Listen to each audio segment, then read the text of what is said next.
Alright, just the other day, my homie Flossin made a video talking about a very important discussion that I think need to have been had for quite some time now. Yep, I'm talking about Anomaly versus attackers. This is a discussion I've been waiting to have for a little bit now, and I've actually been working on this video for some time because I love the attack class and I want to find out ways in order to improve it. And I don't think it's been a secret that attackers have been struggling against Anomaly for a little bit now when it comes to their overall character performance and team performances. This is something that I think everybody's noticed and why everybody calls Zenless at sometimes Anomaly Zone Zero. I want to talk about why this is the current situation, why anomalies are just straight up better than attackers, and how we can come up with ways for attackers to improve and to be able to compete a bit more than what they currently are doing. I think it's the perfect time to have this conversation because not only due to Flossin sparking it on his end, but also because we have a new unit in C and Orphe that's trying to help elevate the attack class to be able to compete a bit better with Anomaly. I think these are good attempts, but I do think there needs to be some further improvements in order for attackers to truly come in fruition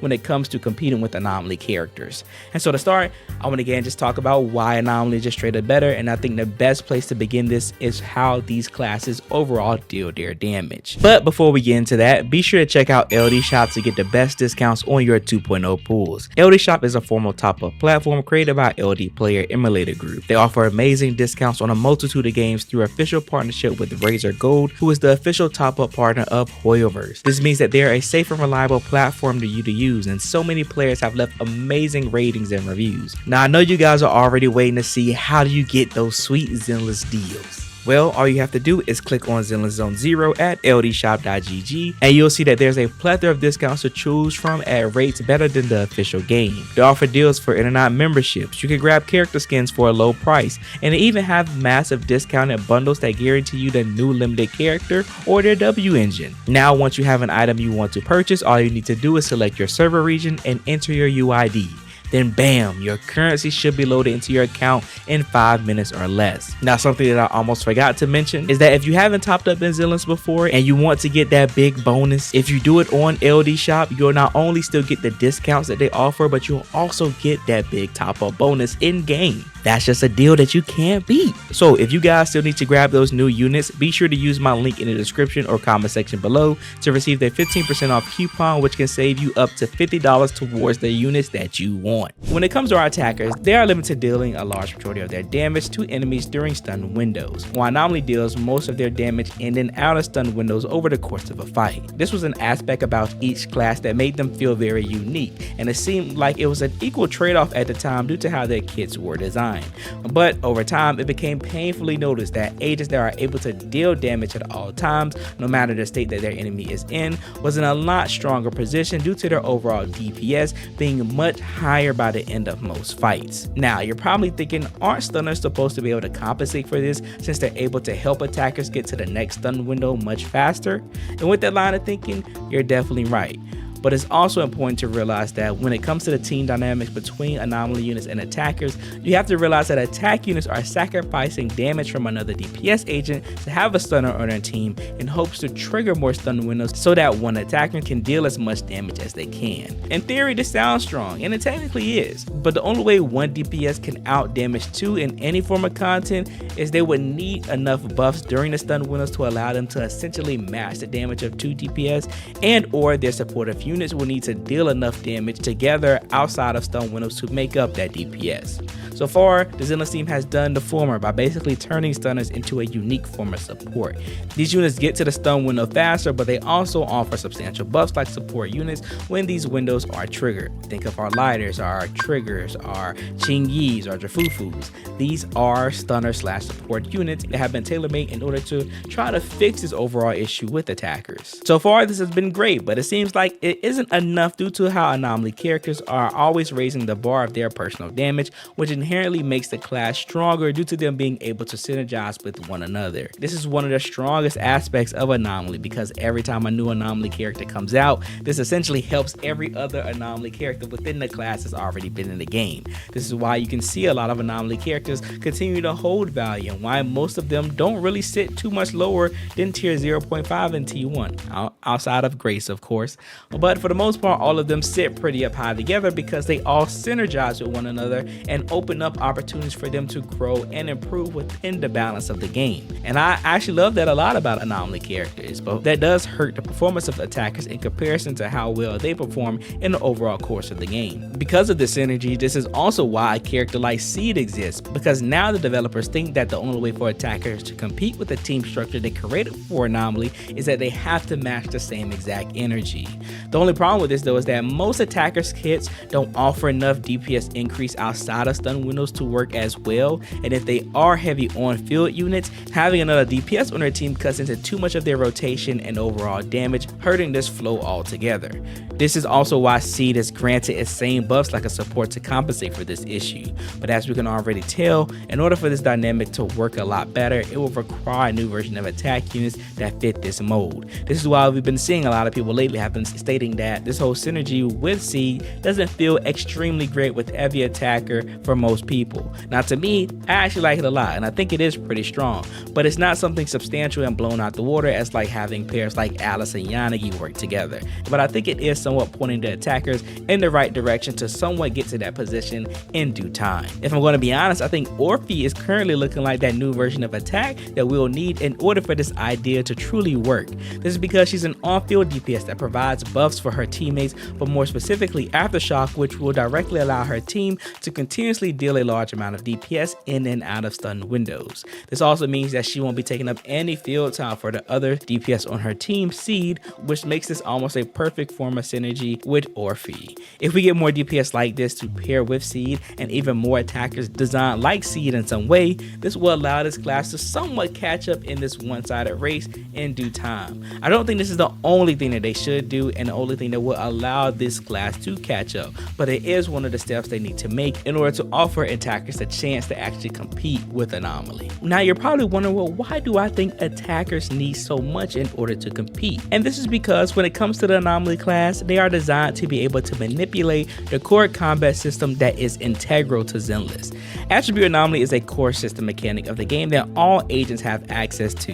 This is basically Zenless's version of the elemental reaction system from Genshin. Now let's take all these elements and pair this with the disorder system, which is a damage reaction that triggers when two attribute anomalies are applied to a single target, dealing a large amount of additional damage and daze. You pair those two things together and you get a system that is overall broken and very important to the core gameplay aspect of Zenless. And then you have a class that specializes in doing this better than anybody else in the game.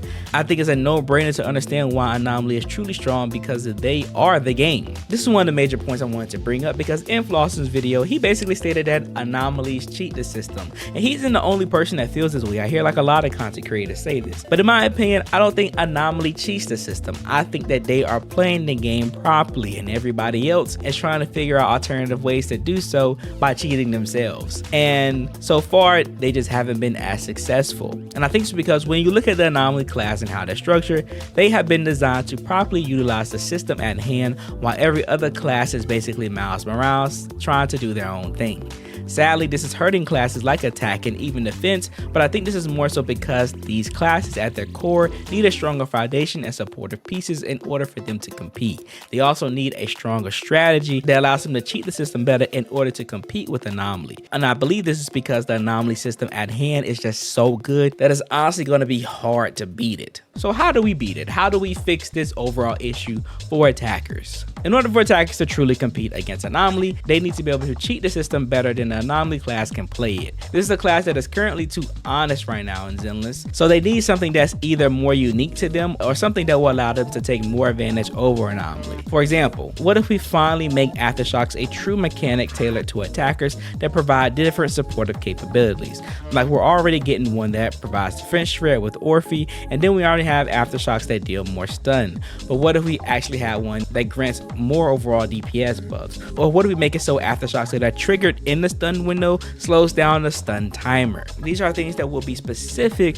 for attackers or essentially tailor-made to improve attackers' performance, because when we look at attackers' comps currently, they're really the only units that truly take advantage of Aftershock as a whole. Aftershock is also built within some of them, so it would just make the most sense for them to finally deep dive and fully expand upon this aftershock mechanic, which is something that we've all been asking for. And I'm going to be honest, I think that they're actually going down that road. With how Seed is built and how Orphe is looking like, I think that we're actually heading into a future where aftershock is going to become the main mechanic, a part of most attackers are going to be releasing within the future. I think just as of right now, this is a current tease of what it is, and they're hoping to expand upon it if these two units are successful and show that they can help improve this class overall. But let's just say that's not enough, or maybe they don't go down that route. Well, what if we made aftershock damage an actual mechanic that has a gauge similar to Disorder, and when enough is built, you can get an increase in days and temporary buffs.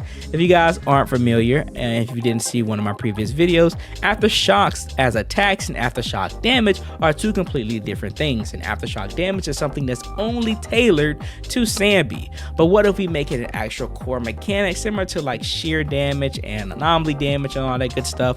What if we make aftershock damage an actual thing where it becomes like a bonus effect, kind of like attack's own form of disorders, something that's unique to them and only can really be triggered by them? Of course it can be triggered by other characters that have aftershock within their kits, and you want to pair them up on anomaly teams, but more specifically it will be designed to directly support attackers, since more than likely they will be the main ones using aftershock units. And because of this, they'll be able to get this additional days and temporary buffs that I mentioned before with my idea, and I think it could help them overall within their team rotations and overall damage output, because this is something that they'll easily be able to obtain due to these units mostly being off-field units that will perform their own actions on their own. I think this would be a really good addition and very nice to see, and it could also be maybe a little broken, who knows, but I think in order for attackers to do better, we need a bit of broken within their kits and the overall game plan. But what if even that isn't enough? Well, what if we reward attack teams for pushing for faster stun windows, the ability to extend stun windows every time one is triggered? Let's say your first stun window is 10 seconds,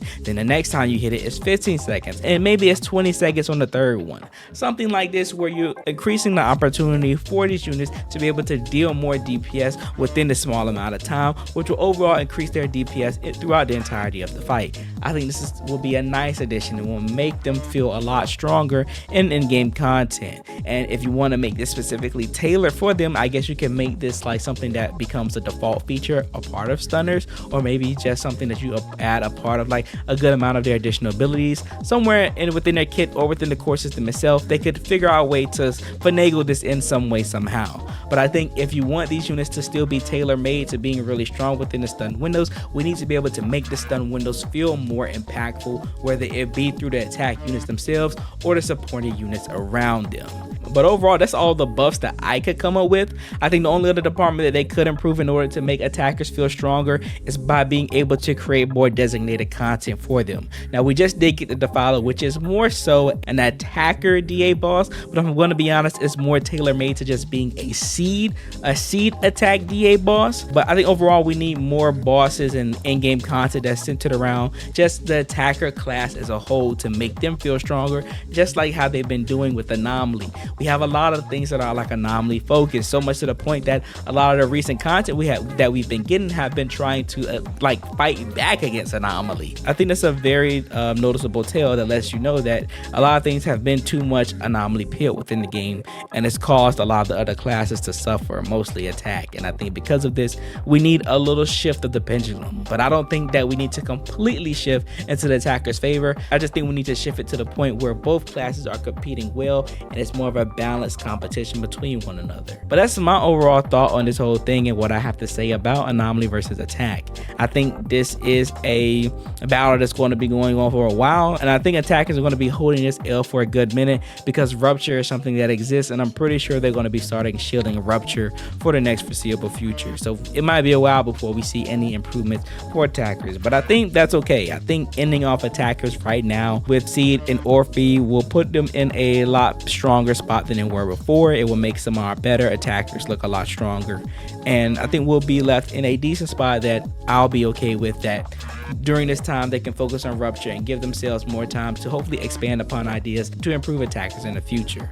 But hopefully some of the ideas that I gave maybe could come up within the game and they think is really good. Who knows? Maybe I had some terrible ideas and maybe I just gave some things that are too strong. Who knows? But you guys let me know in the comment section below how you feel about this discussion. Again, I've been waiting to have this for a while and I kind of off the dome some of this topics. I did have a little bit written down right here, but for the most part these are thoughts that I've been having for quite some time. But again, make sure you guys check out Floss's video. He has some really great points in his videos that I didn't completely cover here.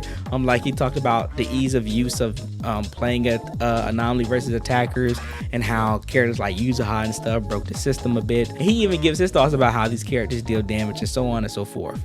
Yeah, so be sure to check out his video. Again, it'll be somewhere up here within the top of the video and it'll be linked in the comments and description. So yeah, I appreciate you guys and y'all love and support. Remember to leave a like, subscribe to the channel if you are new, and always remember to believe in you that believes in yourself. I'll see you guys in the next one.